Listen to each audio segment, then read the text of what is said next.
The LA Kings come up short in Alberta again. That and more on this edition of Locked On LA Kings.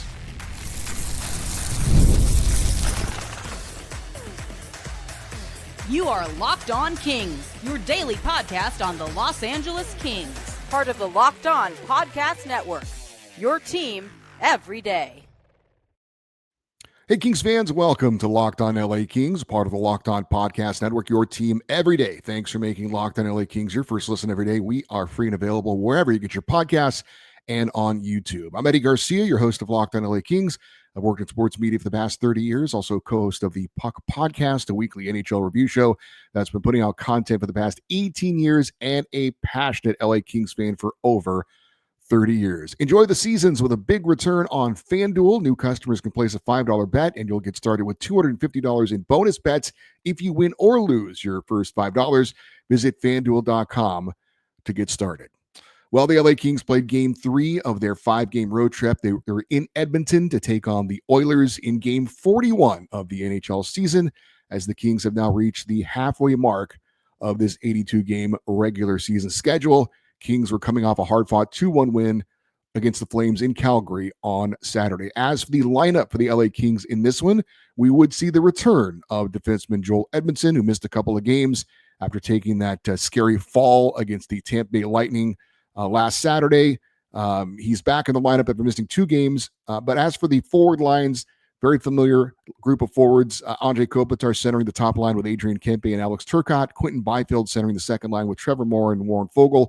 Philip Deneau centering the third line with Kevin Fiala and Alex Laferriere, and Trevor Lewis centering the fourth line. Tanner Jeannot was one of the wingers, and the other winger would rotate amongst the rest of the forwards, with the Kings using that familiar 11-7 setup, which the Oilers used as well, by the way. The defensive pairings, Mikey Anderson and Vladislav Gavrikov, the top pairing. Joel Edmondson on the second pairing with Brant Clark. Jacob Moverare with Jordan Spence, the third pairing, and Kyle Burrows was your extra defenseman.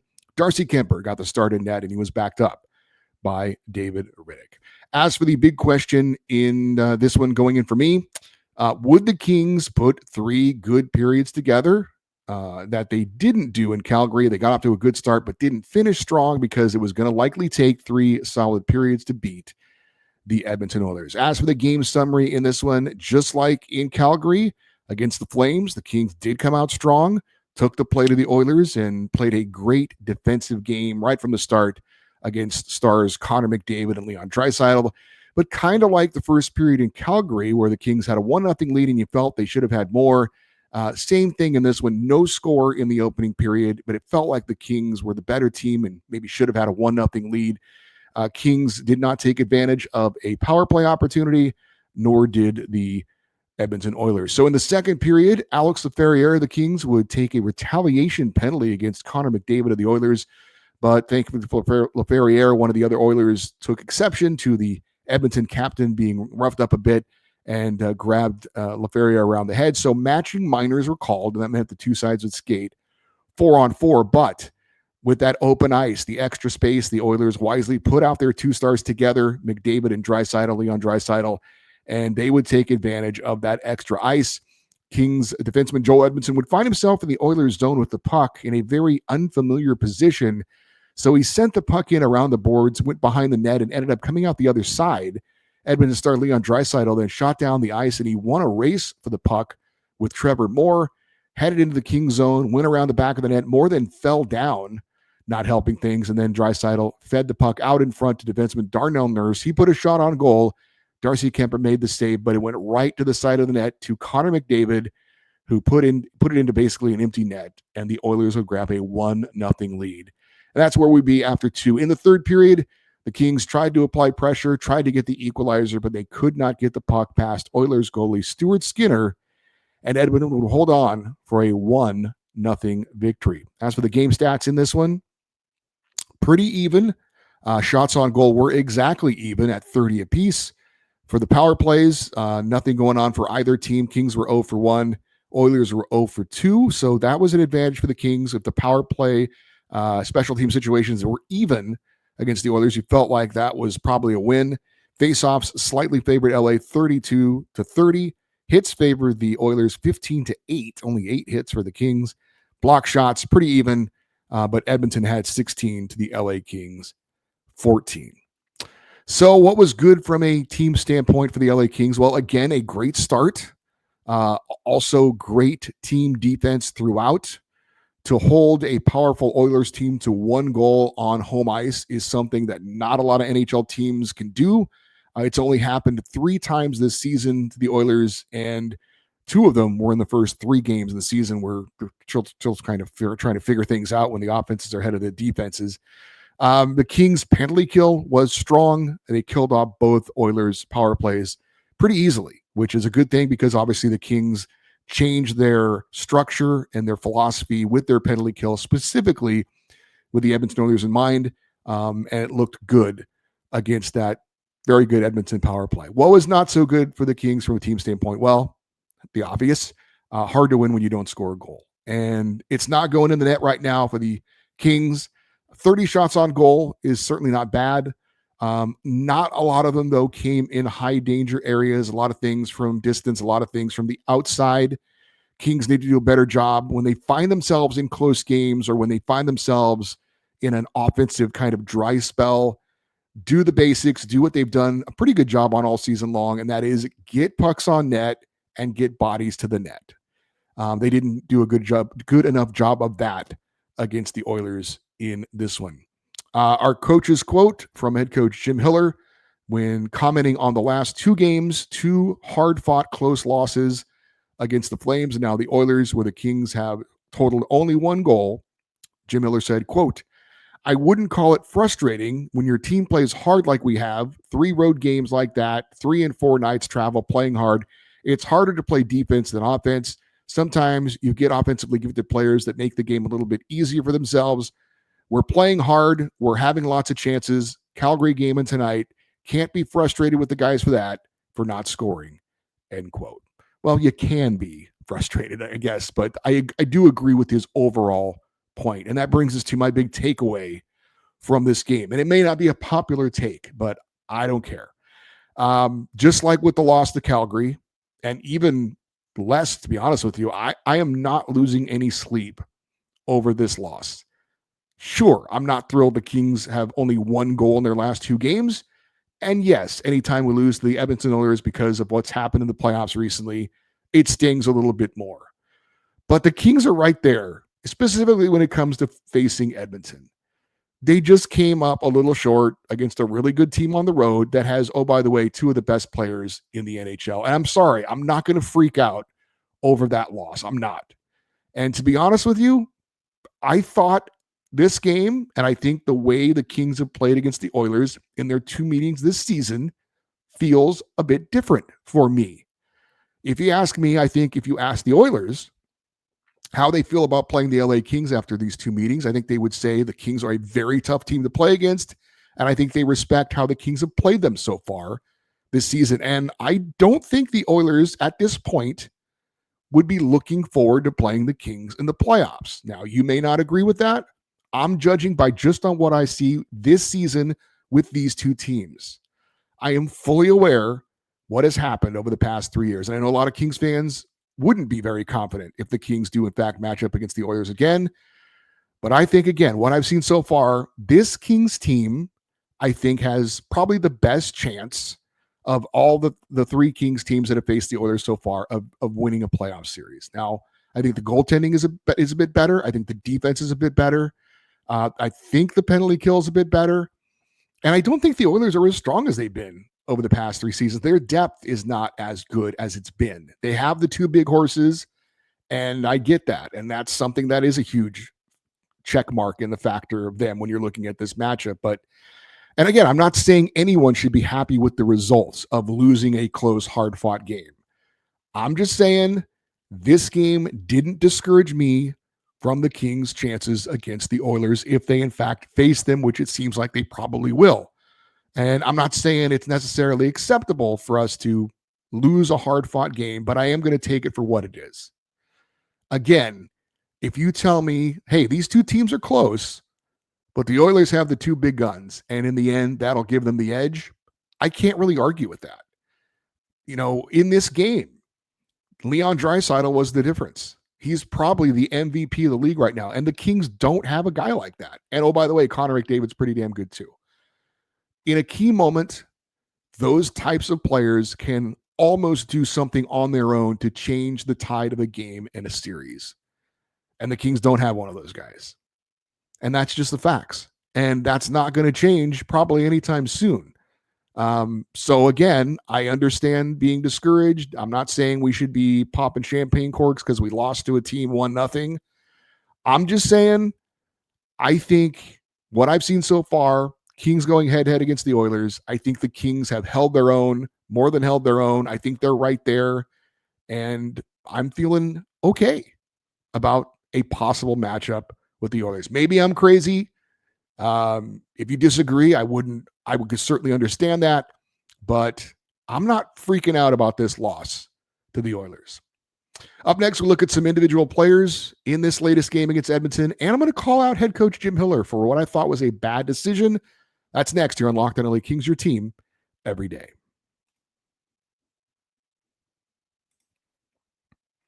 From big upsets to game-winning drives, the NFL playoffs are better with FanDuel because right now new customers can bet $5 and get $200 in bonus bets guaranteed.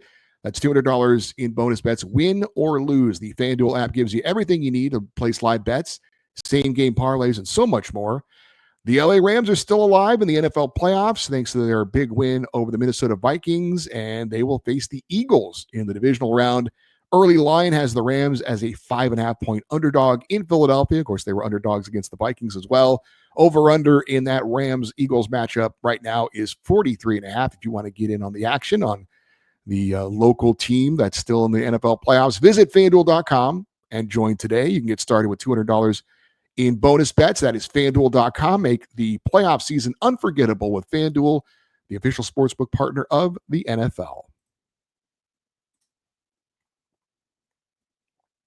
All right, let's get into some of the individual players for the Kings in their 1-0 loss to the Oilers. And as usual, and certainly appropriately for this game, we start with the goalie, and that would be Darcy Kuemper. And I thought he was fantastic. The Kings netminder turned aside 29 of 30 shots, lowers his goals against average, increases his save percentage on the season. Do have to give a shout out to Oilers goalie Stuart Skinner. He was certainly very good in net as well, getting the shutout. But I thought Kuemper had to be better. He saw the better scoring opportunities and was better. And he deserved a better fate in this one for the good work that he did. But obviously, he can only do so much. He cannot score the goals. He can only stop the goals, which he did, except for one. Now, the goal he allowed, Leon Draisaitl, as I said, makes a great play, a great individual play, sets up Darnell Nurse for a good scoring chance. Kuemper makes the save, but the rebound goes to the side of the net. And who's there? Connor McDavid on his birthday, by the way. That was a birthday gift of a goal. That was a goal anyone's going to score. Connor McDavid is a hell of a player. I'm not taking anything away from him. But when you see that he scored the game-winning goal, and you maybe if you didn't see it, you're like, oh, of course, that guy beats us. But that was just anybody could have put that in the net, frankly. So if I gave out a number one star in a loss for the Kings, it would, without question, be Darcy Kuemper, who was fantastic. Adrian Kempe. If you didn't see this game, the Kings got a huge scare right off the bat. There was a collision with an Oilers player. Adrian Kempe goes down awkwardly. Looks like he's hurt his knee, gets up, goes off the ice. He's not putting any weight on his leg, and he goes into the locker room, and you're like, oh my God. Oh my God. And I don't even know that he missed a shift. We saw him go into the locker room, and I'm like, I'm feeling like I want to throw up. And next thing I know, he's on the ice. I'm like, Kempe's on the ice. He's on the ice. So huge sigh of relief. Losing Kempe would be disastrous. Everything he does for the team, leading goal scorer, second in points, he's the spark plug for this team.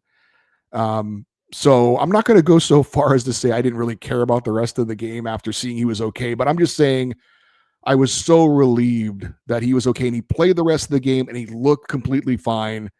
But that right off the bat, I'm just thinking this could be a season-changing situation, and it wasn't. And I'm just very, very thankful for that.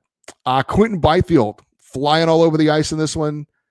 He got a large assignment in going up against Connor McDavid, and I thought for the most part he did a great job.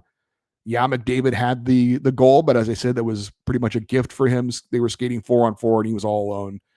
But Byfield, I thought, had a really good defensive game. Thought he had a good all-around game.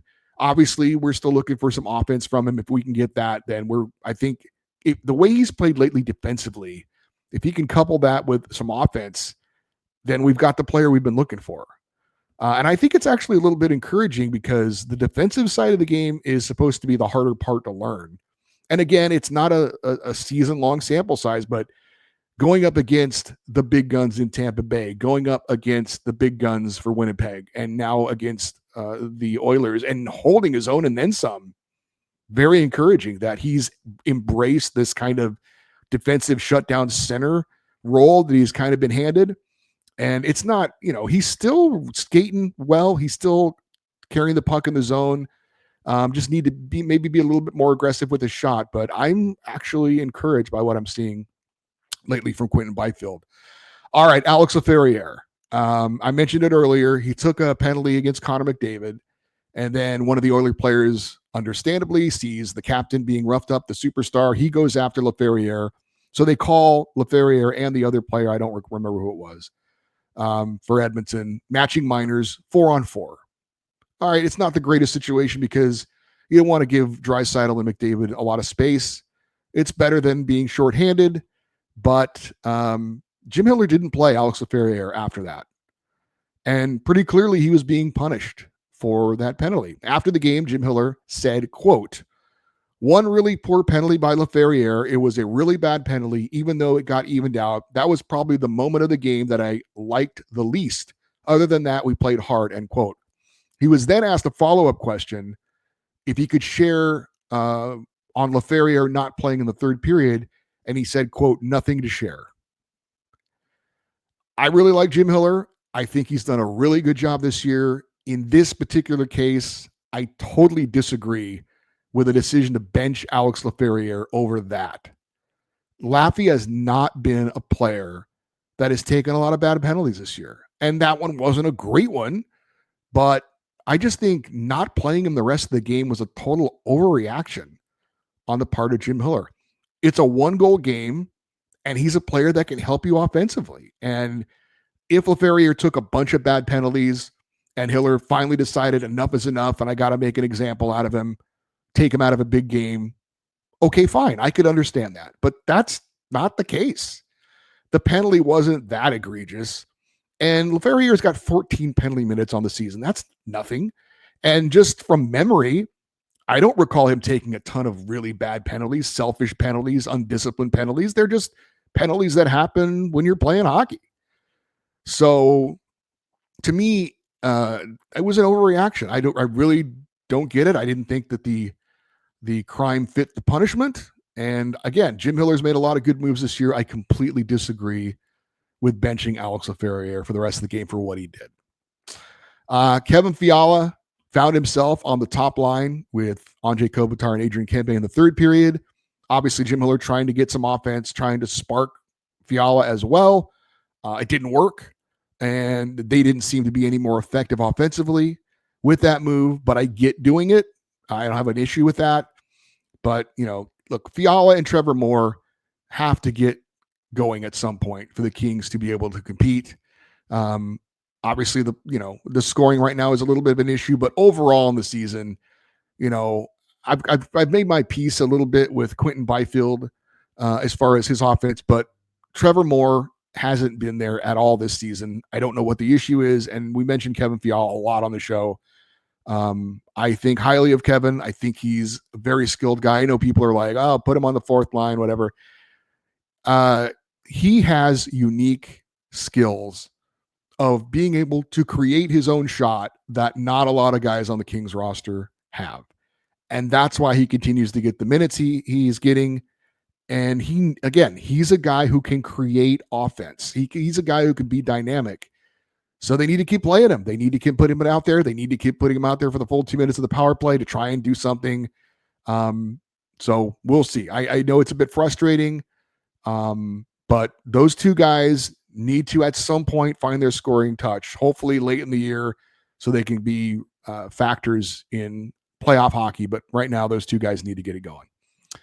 Some individual numbers from the game. You have to no plus players. You got to score a goal to have a plus or more. Quentin Byfield, Trevor Moore, Vladislav Gavrikov, Jordan Spence, they were on the ice for the only goal of the game, so they were all a -1. Adrian Kempe led the team in shots on goal with 6. He did hit one off the post for a second straight game, so very close. Warren Fogle had 5 shots on goal against his old team. Brent Clark and Vladislav Gavrikov each had 3 blocked shots. Jacob Morar only had 1, but the one he had was one I respect. Leon Draisaitl had it teed up from the ladies' tees and absolutely laid into a slap shot from close in, and Morar threw his body in front of it, like taking a bullet for the president, and that took guts. That absolutely took guts. Rob Blake talked about being uncomfortable and talked about players wanting to have a desire to do things like that in big games to win games. Props to Jacob Morar. That took guts, man. Kevin Fiala led the team in hits with 2. Anytime Kevin Fiala is leading the team in hits with 2, that's a problem. The Kings were not physical enough in this game. They were not physical enough on the forecheck. Got to be better than that. Mikey Anderson led the Kings in ice time, 26 minutes and 19 seconds. He did some nice things against Connor McDavid as well. And Philip Deneau killed it in the faceoff circle. Deneau won 12 of the 15 draws that he took. But all of it adds up to the Kings, unfortunately, not getting a goal and falling short in Edmonton. So the Kings get ready for another Pacific Division game, and we will throw in a rain report as well. That's next here on Locked On LA Kings, your team every day.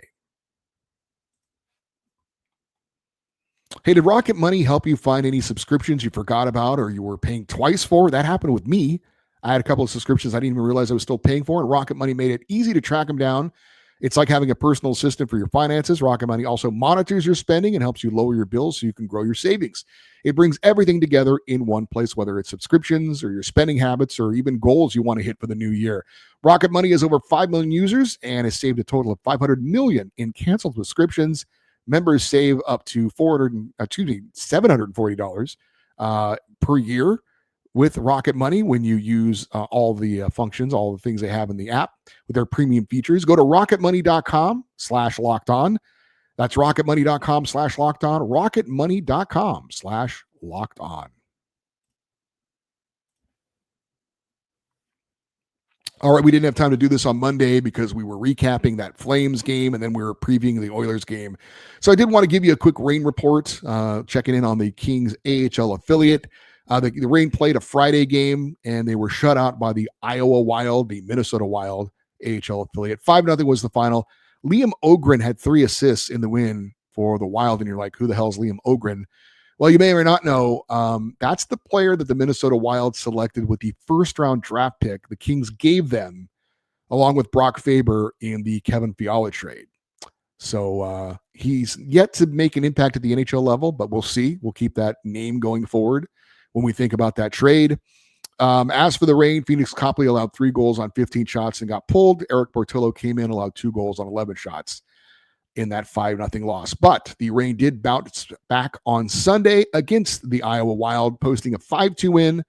Tyler Madden's 5th of the season opened up the scoring and gave Ontario an early 1-0 lead. Down 2-1 in the second. Glenn Gaudin had his 11th of the year and Charles Udon his 12th of the season to give the Reign a 3-2 lead.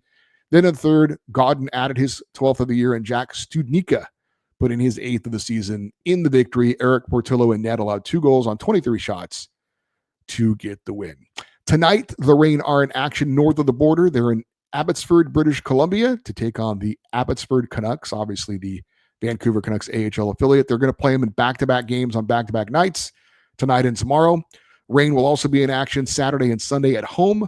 Saturday against the Henderson Silver Knights, the Vegas Golden Knights AHL affiliate, and then on Sunday against the Calgary Wranglers, the Calgary Flames AHL affiliate. On the season, Ontario now 21-10-1 for 43 points. They are tied for second in the Pacific Division. As for the LA Kings, back in action on Thursday in Vancouver against the Canucks, another Pacific Division opponent. Kings have not been great head-to-head within the division so far this season, with an overall record of 6-7 against fellow Pacific Division foes. Kings lost their only meeting against the Canucks earlier this year, a 4-2 home loss on November 7th. We'll get more into details as far as that game, how that went, and also preview the Kings-Canucks matchup coming up on Thursday's show. As for the Pacific Division standings, Vegas Golden Knights in first place, 29-11-3 for 61 points. They will face the Nashville Predators tonight on the road.